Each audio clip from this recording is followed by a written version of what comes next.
A backlit Apple logo could make a comeback on future MacBooks. What do you think about that? Wow. Well, I do kind of miss it. There's a nostalgia with that. Yeah. That was iconic. That's the definition of iconic. The glowing. I remember people used to change the color of it if they wanted to get real rowdy about it. Really? With the mods. Yeah, they would. And then it was like a little bit of a letdown when you got this mirrored finish. But then, that's the modern way. We don't want any type of extra unnecessary ambience. But it did really kind of set the stage in like a dark room. You got the glowing Apple logo. It was a cool, unique thing to the brand. Did you ever have one of these laptops with the glowing logo or no? I did. Which model was that? I think it was like 2015 or something. You had a 2015, yeah. And of course, before MacBooks, you would have had it in the PowerBooks, which I recall all the way back to I had a 12-inch PowerBook with a glowing logo. I get the argument in either direction. It's like, why would you have this extra thing? I guess it probably could add a little bit of weight. And like, is it really important? How often are you looking at the back of your laptop? But people make all kinds of decisions based on aesthetics. And in the gamer space, you got glowing stuff all over the place. Mm-hmm. It's still not really that tacky. Like when I think back at the Apple glowing logo. Yeah. You don't think of it in the same framework as like it's not RGB. RGB everything? No. What if it was RGB? Then you're pissed? No, I wouldn't be pissed at that now. Interesting. People like to customize. Let them do what they want. Sure. Yeah. Once a common sight in coffee shops everywhere. Don't play my song again, Will. The glowing emblem of an Apple logo featured on the lids of many Mac laptops launched in the early 2000s met its demise in 2015. Filed by Apple in 2022 and published last week in the U.S. Patent and Trademark Office, a new patent summarizes various implementations of electronic devices with backlit partial mirror structures.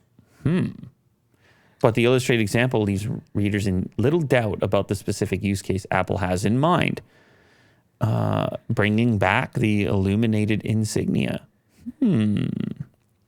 See, I thought they changed because the LED was too thick.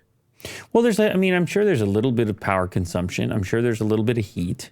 That's not a big deal. I don't know. And I'm sure that the dimension changes ever so slightly, although technology's probably changed in the amount of time since we've had it.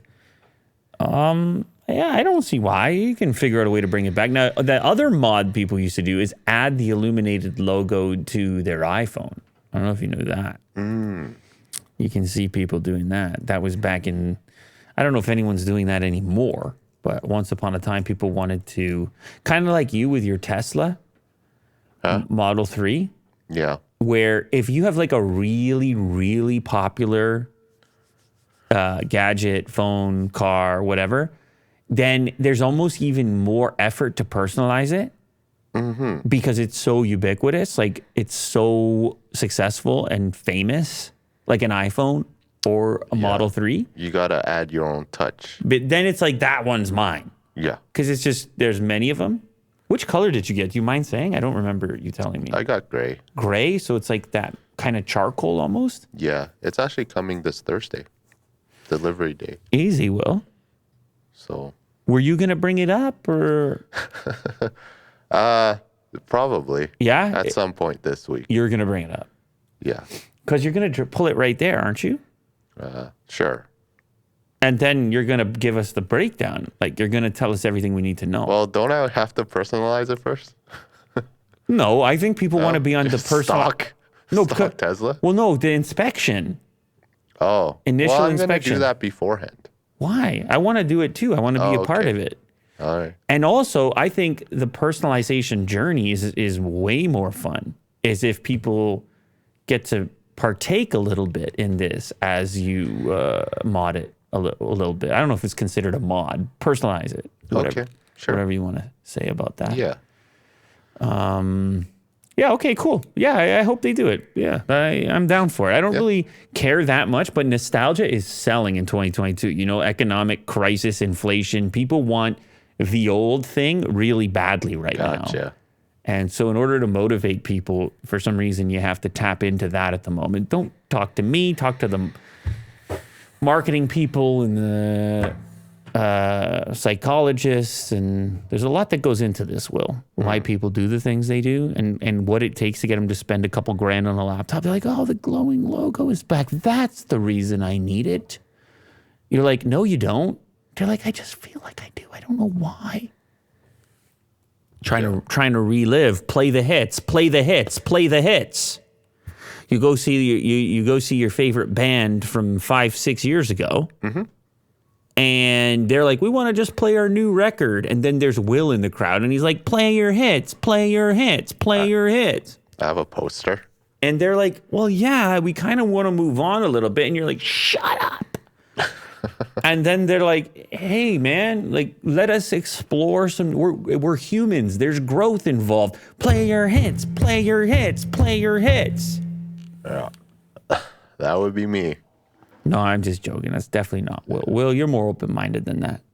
Yeah. But, you see it happen time and time again. Sure. Stuff affects me. It harms me. I don't need the hits.